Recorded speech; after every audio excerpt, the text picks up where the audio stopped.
ఖమ్మం జిల్లా నేలకొండపల్లి మండల కేంద్రంలో శుక్రవారం సాయంత్రం 7 గంటలకు రుక్నమే సత్యభామ తిరు కళ్యాణ ఉత్సవ కార్యక్రమం ఆలయ అర్చకులు మూడంబు రామాంజనేయాచార్యులతో పాటుగా కామాని శ్రీకాంత్ కార్యనిర్వాహక అధికారి దేవాదాయ ధర్మాదాయ శాఖ రాజగోపాల స్వామి వారి ఆలయ అర్చకులు రాము ఈ కార్యక్రమం నిర్వహించారు. ఈ కార్యక్రమంలో నేలకొండపల్లి మాజీ సర్పంచ్ రాయపుడి నవీన్, ముజ్జగూడెం ఉన్న వెంకయ్య మరియు తుములూరి సత్యనారాయణ, అక్కినేని నాగేశ్వరరావు పాల్గొన్నారు. మరి మేకప్లు ఇవన్నీ చూసుకుంటాం. ముహూర్త సమయానికి రాలేము. అయ్యగారు ఎంత మొత్తుకుంటున్నా అయ్యగారు మనకు ఒక పిచ్చోడి కింద కనిపిస్తాడు వివాహాల్లో.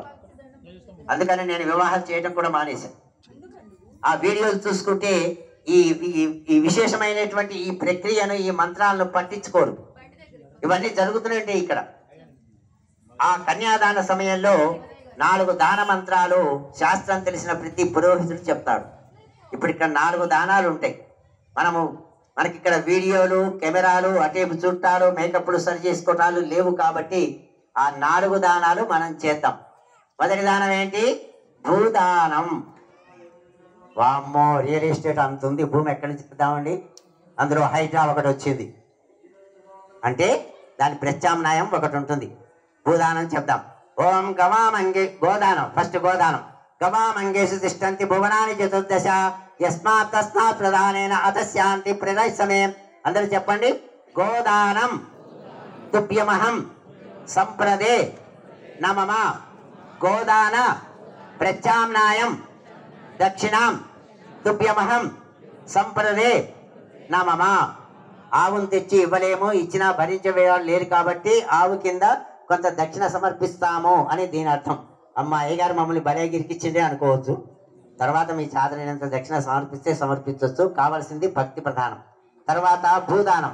సర్వశస్త్రాశ్రయ భూమి వరాయన సమృద్ధత యస్మాత్ తస్మాత్ ప్రధానేన మతశాంతిం ప్రయాచ్చమే. చెప్పండి. భూదానం తుభ్యమహం సంప్రదే నమమ. భూదాన ప్రత్య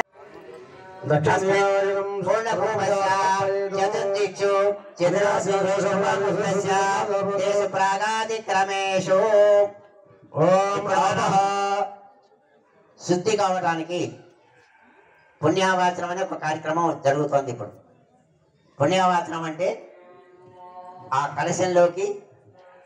కలశంలో ఉన్న జలంలోకి సుదర్శన చక్రాన్ని ఆవాహన చేస్తాం. సుదర్శన చక్రం సకల దోషాలను పరిహారం చేస్తుంది. ఆ దోషాలన్నీ పోతే కానీ మనకు భగవంతుని దర్శించేటువంటి అధికారం వస్తుంది. సుదర్శన చక్రాన్ని ఆవాహన చేశాం, వారికి పూజ చేశాం. వారు ఎప్పుడు సంతోషిస్తారో తెలుసా? దోషాలన్నీ ఎప్పుడు పోగొడతారు? మీరు సుదర్శన చక్రాన్ని ఆవాహన చేసుకొని పూజ చేసినంత మాత్రానే ఆయన సంతోషిస్తారని గ్యారెంటీ లేదు. ఆయనను ఎవరైతే వేదోక్తంగా భక్తుల దోషాలు పోవటానికి ఎవరైతే చేస్తున్నారో వాళ్ళను సంతోష పెట్టాలి ఫస్ట్. భాగవతోత్తములను శాస్త్ర ప్రకారం ఆ కలశం చుట్టూ 8 మంది శ్రీ వైష్ణవ భాగవతోత్తములు ఉంటారు.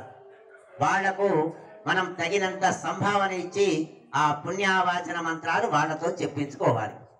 ఎందుకో ఈ సంవత్సరం మనకు మహా అదృష్టం కొద్దీ 8 మంది ఉన్నారా?